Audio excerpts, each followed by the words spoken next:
apa yang kamu lakukan sama Ricky. Selama ini aku pikir kamu itu baik sama Ricky.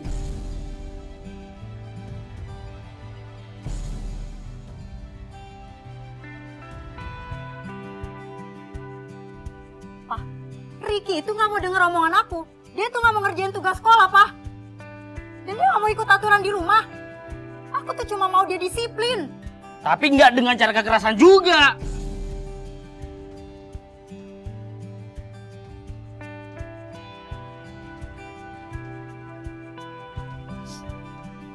Ricky, maafin Papa. Papa mau tanya, kamu mau tinggal sama Mama atau dengan Papa? Aku mau tinggal sama Mama aja, Pak. Baiklah, Papa menghargai keputusan kamu. Tapi, kapanpun Ricky butuh Papa, Papa akan selalu ada untuk Ricky.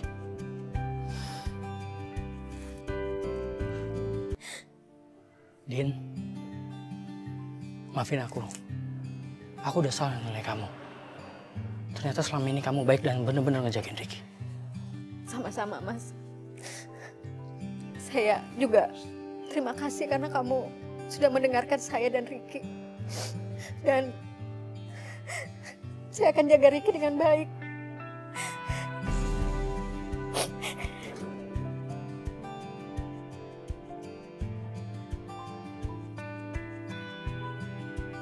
Mas, maafin saya ya. Saya terima kasih banyak.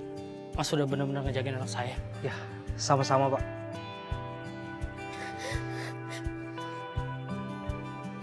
Pak, aku... Apa? Udah bicarain di rumah. Pak,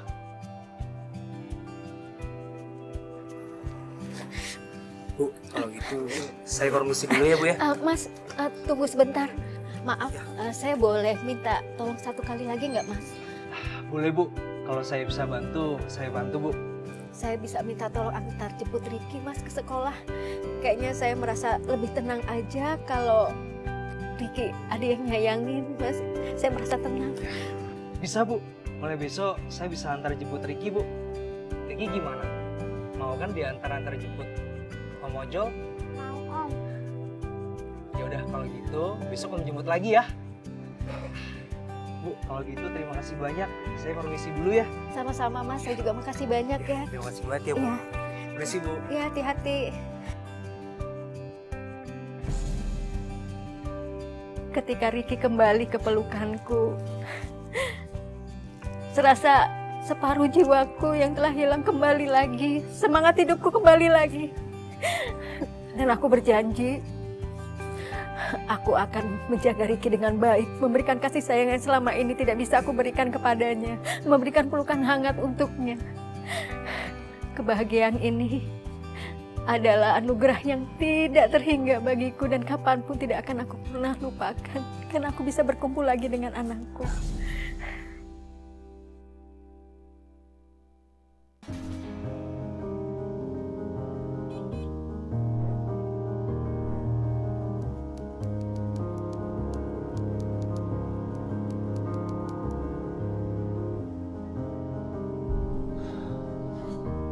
Saya masih ingat hari itu. Hari di mana semua berubah total. Saya pulang lebih awal. Saya kira saya bisa membahagiakan Sari, istri saya, dengan membawakannya makanan-makanan kesukaannya. Tapi ternyata itu semua nggak mungkin akan terjadi. Lucu banget sih. Sayang, kamu lagi chattingan sama siapa sih? Seru banget kayaknya. Mau berangkat? Iya. Biasa ini Bibu Arisan. Kalau bercanda kan suka pada bikin sakit perut. Ngakak banget aku makanya. Ya udah, aku berangkat ya. Kau pulang malam lagi? Iya, tapi tergantung lah. Kalau misalkan anyep ya aku balik sore. Ya udah sabar aja. Nanti juga ada orderan masuk. Kita kan lagi banyak kebutuhan. Ya, Semangat ya kerjanya. siap. Berangkat ya. Ya, hati-hati. Ya. Panas amatnya dia. Lu ngelamun aja lu. Kenapa? Gitu, gue lagi akhir-akhir ini lagi kepikiran Sari, bini gue. Dulu gue kalau misalkan pulang malam aja bawelnya minta ampun, nyariin gue mulu. Sekarang mau boro-boro pulang subuh, tanyain juga kagak. Ya mungkin dia lagi punya kesibukan kali, ya kan? Namanya suntuk di rumah sendirian, dia lagi nyari-nyari kesibukan apa gitu. Tapi lu mesti hati-hati juga, namanya bini udah berubah-ubah gitu. Kali aja ada yang lagi dia demen.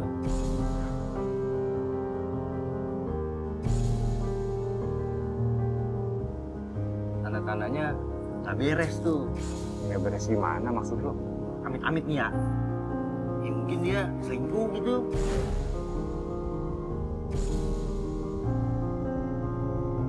Nggak mungkin, Sari mah nggak mungkin begitu bini gua. Ya bagus sih. Ya namanya orang bisa berubah-berubah. Ya mudah-mudahan bini lu enggak sih. Orderan. Udah, daripada gua ngelamun mulu ya. Gua tarik dulu ya, lumayan ini harganya. Deket lagi. Ya, makasih. Jang, gua tinggal dulu ya. Ya, hati-hati lo. Siap.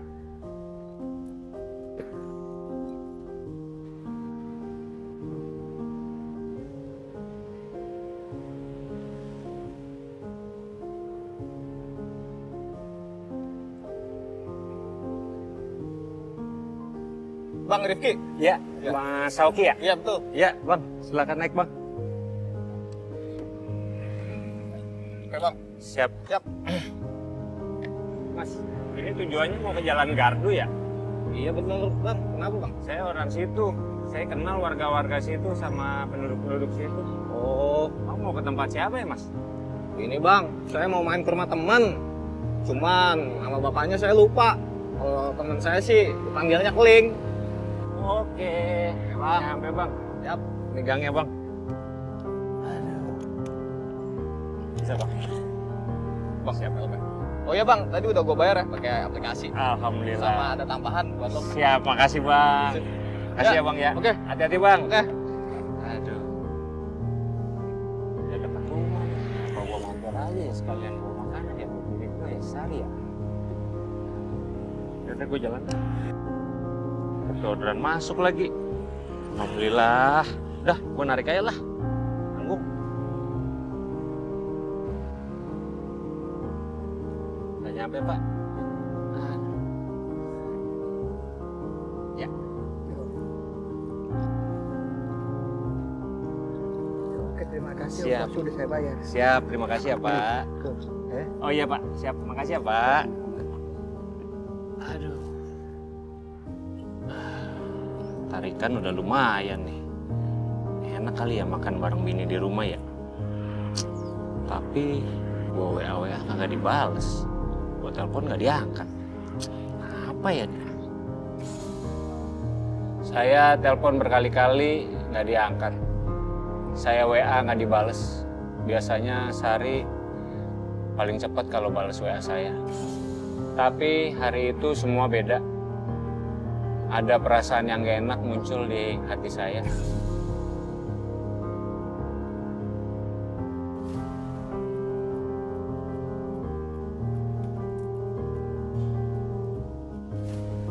Kamu sibuk banget sih, padahal kan kita udah janjian dari kemarin. Kan aku udah bilang sama kamu kalau aku mau kerjaan di luar. Sar?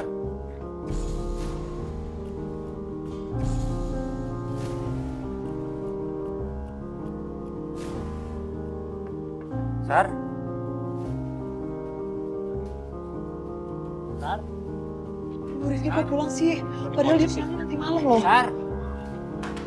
Kiki, jangan lewat situ. Kalau kamu keluar lewat situ, bakal ujungnya kesini juga. Sari! Cuma kamu bakal ketemu Rifki juga.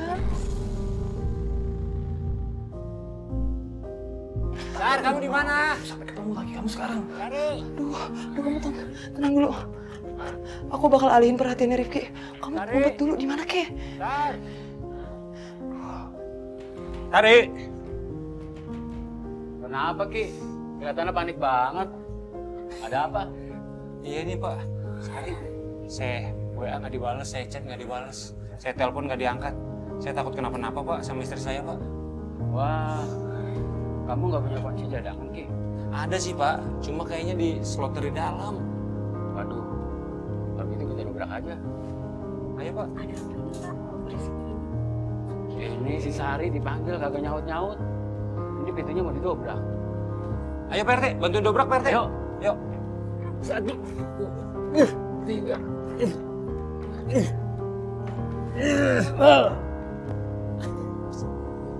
Sari. Sari. Sayang. Sayang. Sayang, bangun sayang. Sayang. Kamu kenapa? Aku tadi pusing mas, terus tiba-tiba gelap semua. Aduh. Sakit banget kepala aku. Ya ampun. Yuk, kamu bangun yuk. Dan ke tempat tidur yuk. Bisa nggak? Yuk. Ya udah, kamu istirahat dulu ya. Om beliin air ya buat kamu ya. Iya, makasih ya mas.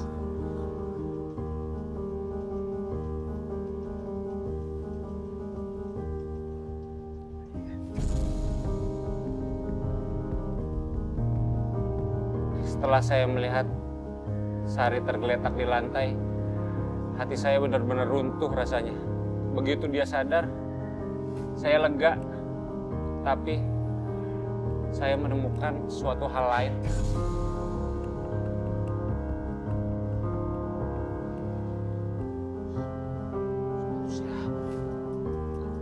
Sari!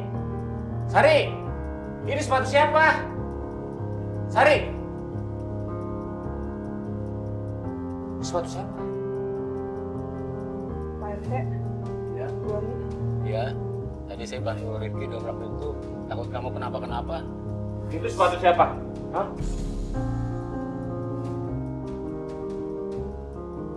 Ayo, jelasin kan. Aku nggak tahu itu sepatu siapa mas. Bohong. Pasti kamu nyembunyiin laki-laki.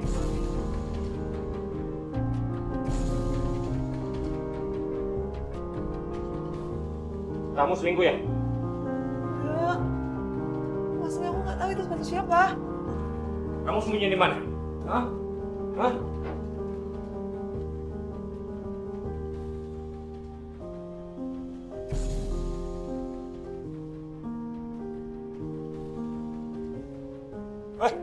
Siapa lo?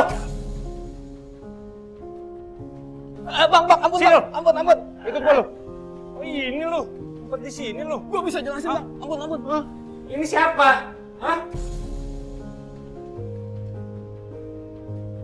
Ini siapa? Ada laki-laki di Ini kan dalam. lu yang gua anterin tadi kan lu. Iya, bang. Gua kesini cuma mau berkunjung aja kok, bang. Kalau lu cuma berkunjung, kenapa semua pintu lu kunci-kunciin?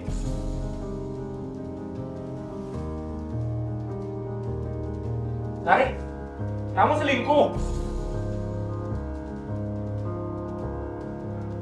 Enggak, aku nggak selingkuh mas.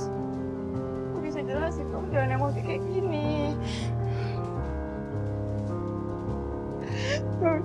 Aku jelas, kamu jangan emosi dulu mas. Aku bisa jelasin.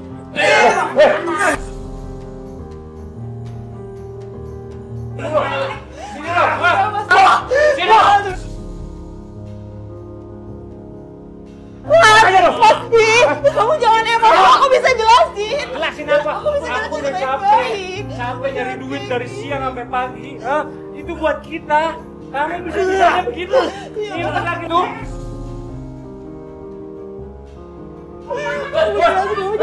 Sini lo. Sini lo. Aku jelasin, aku minta maaf. Mas, aku minta maaf. Mas, aku Sini minta lo. maaf. Sini.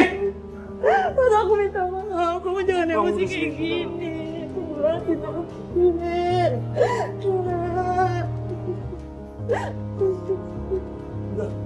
Nggak bisa. Mas, aku janji mas, kamu jangan marah dulu. Kasih aku kesempatan. Aku bakal jelasin, aku gak akan kayak gini lagi mas. Tolong. Aku bakal ngomong ke orang tua kamu dan kita bakal bisa baik-baik. Lebih baik kita introspeksi diri. Aku butuh waktu. Ngomongin baik-baik dulu mas, tolong. Nggak bisa. Mas. Mas, Rifki.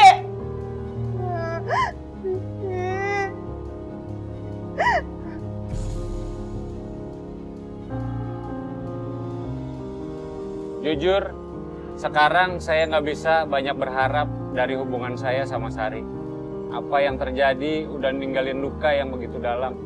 Ya, meskipun waktu terus berjalan, rasanya sakit begitu saja hilang. Saya masih belum bisa memaafkan, dan saya nggak tahu apakah saya akan bisa. Semua kepercayaan yang dulu ada sekarang sudah hilang begitu saja. Dan saya cuma berusaha untuk bertahan hidup.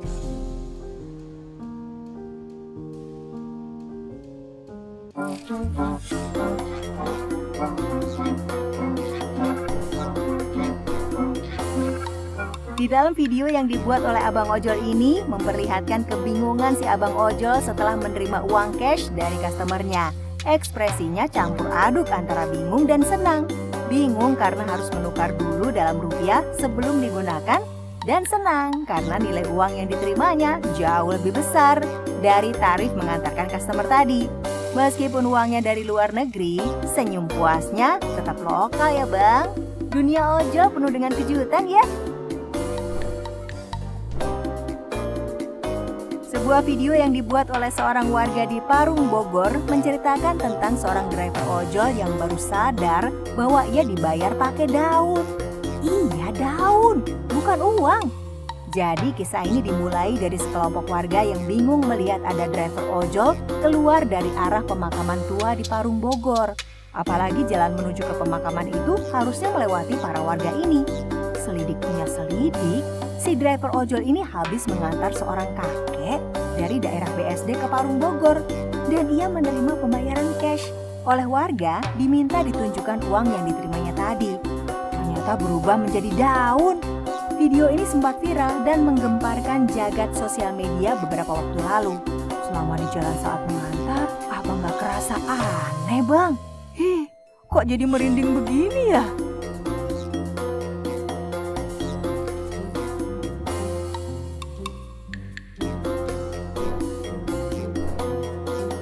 Seorang driver ojol tiba-tiba menerima orderan yang benar-benar tak terduga, mengantarkan seekor biawak.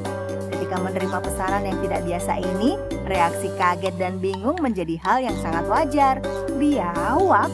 Wah, ini baru pertama kali. Di dalam video, tampak abang ojolnya menggendong biawak menuju motornya. Abang ojol ini tampak bingung bagaimana membawa customernya yang eksotis kali ini. Awas bang, hati-hati jangan sampai kena sabetan mesra biawaknya ya.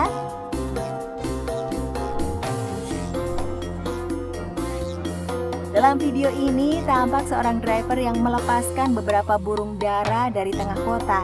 Rupanya ia mendapatkan orderan dari pemilik burung dara untuk melepaskan burung dara dari titik tertentu. Kita tahu lomba ketepatan mendarat burung dara bisa berhadiah jutaan rupiah. Dan tentunya burung dara ini perlu dilatih. Sang pemilik burung dara kemudian memanfaatkan teknologi kurir dari ojol untuk mengantarkan burung dilepas tadi. Sebuah pemikiran yang tepat dalam memanfaatkan kemajuan teknologi kurir ya.